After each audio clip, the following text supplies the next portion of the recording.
Doctor Baba Saheb Ambedkar ने हमको आज़ादी दी है, हमें मानवता का अधिकार प्राप्त करके दिया है, वो संविधान के माध्यम से करके दिया है। उनकी सोच मनुस्मृति के आधार पर उनकी सोच है, मनुवादी सोच है। गोलवलकर के विचारों को मानते हैं मगर नाम ले नहीं सकते। वो बाबा साहब का नाम सिर्फ बनावे के लिए झूठा नाम लेते हैं और कांग्रेस पार्टी ने हरदम बाबा साहब के साथ कांग्रेस पार्टी रही है। हमारा विरोध है। अमित शाह कोई इस देश का भगवान नहीं है, वो सिर्फ गृह मंत्री है और निर्वाचित गृह मंत्री है। तो हम सरकार का विरोध कर सकते हैं, सरकार का विरोध करने का हमें राइट है। छत्रपती शिवाजी महाराज यांचे विचार, परमपूज्य डॉक्टर संविधान निर्माते यांच्याबद्दल ते असे बोलतात। इनकी आइडियाज क्लियर नहीं है देश के बारे में, देश की जनता के बारे में। ये जो राज करते हैं ये खुद के लिए करते हैं, जनता के लिए नहीं करते हैं।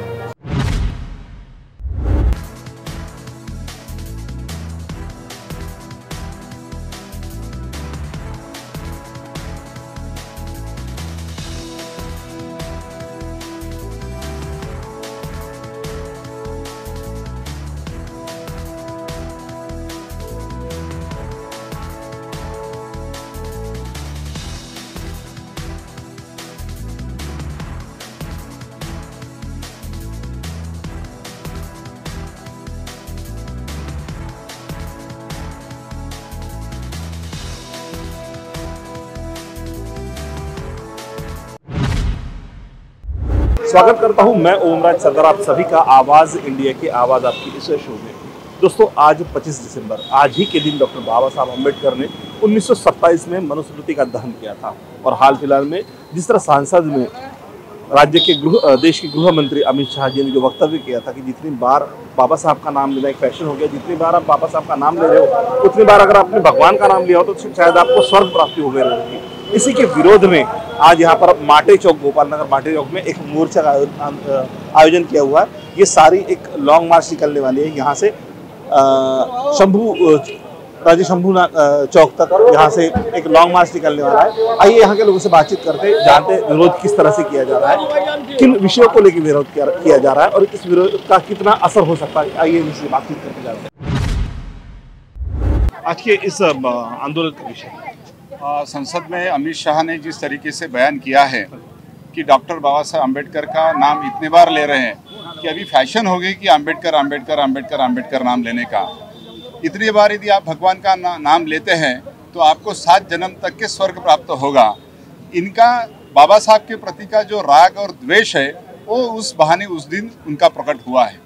डॉक्टर बाबा साहब अम्बेडकर ने हमको आज़ादी दी है, हमें मानवता का अधिकार प्राप्त करके दिया है, वो संविधान के माध्यम से करके दिया है।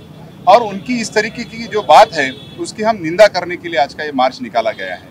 उनकी सोच मनुस्मृति के आधार पर उनकी सोच है, मनुवादी सोच है। गोलवलकर के विचारों को मानते हैं मगर नाम ले नहीं सकते। वो बाबा साहब का नाम सिर्फ बनावे के लिए झूठा नाम लेते हैं और कांग्रेस पार्टी ने हरदम बाबा साहब के साथ कांग्रेस पार्टी रही है।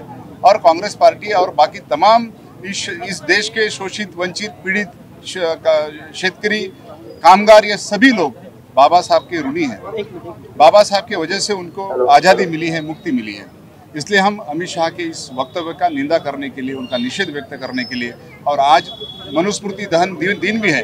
बाबा साहब अम्बेडकर जी ने आज के ही दिन 25 दिसंबर को मनुस्मृति का दहन किया था, इसलिए वो दिन को भी हम मना रहे हैं। सर, जिस तरह से ये सरकार तानाशाही के इसमें चल रही है, ये सरकार अपनी ही मनमानी कर रही है, क्या लगता है कि इस तरह के हम लोग जो मार्च निकाल रहे हैं इस सरकार पर इसका कुछ असर होगा?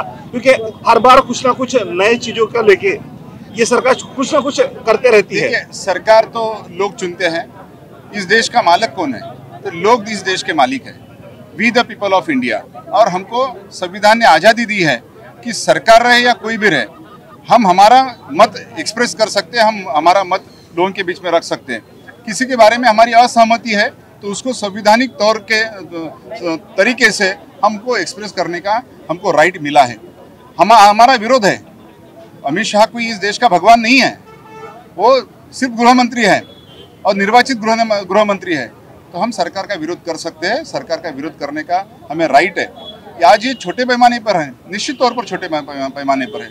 आज़ादी का आंदोलन भी ऐसा ही छोटा शुरुआत हुई थी, मगर ये कब बड़ा होगा और लोक भावना को हरदम सरकार को लोक भावना के सामने झुकना पड़ता है और एक दिन ये सरकार भी झुकेगी, हमारा विश्वास है। सर, एक वर्ग ऐसा भी है जो इन सारी चीजों के बहुत ज्यादा फेवर में है, वो इस तरह के आंदोलन में इंटरफेयर नहीं करते, अपना ये नहीं दिखाते हैं। हो सकता है क्योंकि सभी लोग हमारे विचार से सहमत हो गए, ऐसा नहीं है। हमारा विचार संवैधानिक है, मगर कोई धार्मिक विचार के आधार पर लोगों को विभाजित करना चाहता है तो वो एक तरह निश्चित तौर पर कुछ लोग जाएंगे, मगर हमको वास्तविकता और सत्य बताना पड़ेगा और सत्य सिर्फ संविधान के मार्ग से ही हम बता सकेंगे। सर, क्या लगता है कि ये जिस तरह का नाम अभी अमित शाह जी ने जो बोला कि जितने बार बाबा साहब का नाम ले रहे हैं, इतना अगर भगवान का नाम लेते तो क्या ये कोई बड़ा षड्यंत्र के लिए किया गया है? वो नैरेटिव पॉलिटिक्स निर्माण करने के लिए ये बार बार ऐसे करते हैं, कभी मुस्लिमों के अगेंस्ट में, कभी बाबा साहब के अगेंस्ट, इस तरीके की बात करके सोसाइटी को पोलराइज कर रही है, इनका एजेंडा होता है।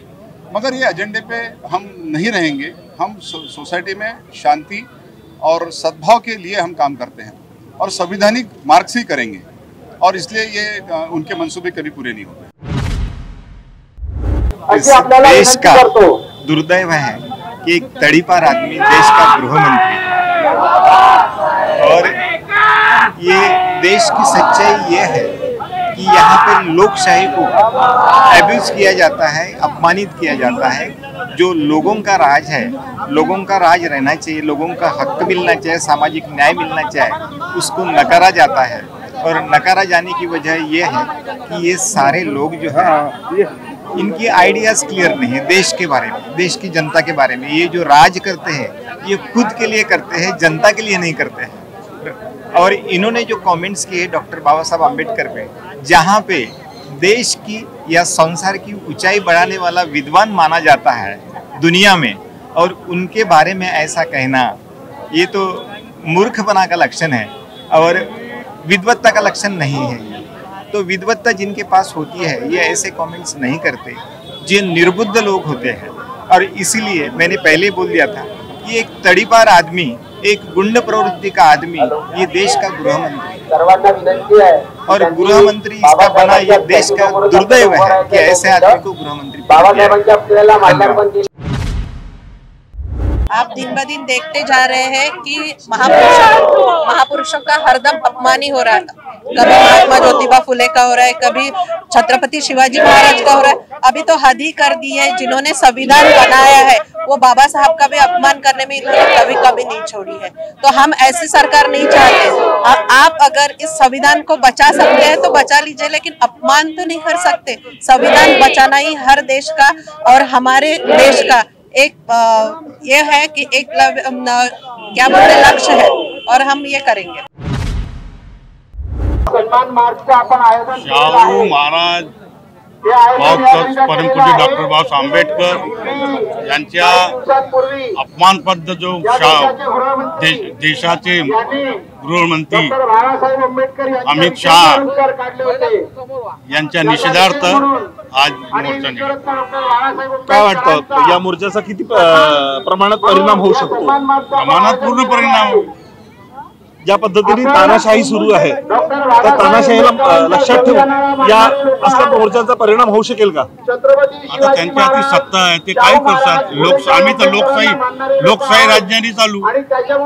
छत्रपती शिवाजी महाराज यांचे विचार, परमपूज्य डॉक्टर बाबासाहेब संविधान निर्माते यांच्याबद्दल ते असे बोलतात।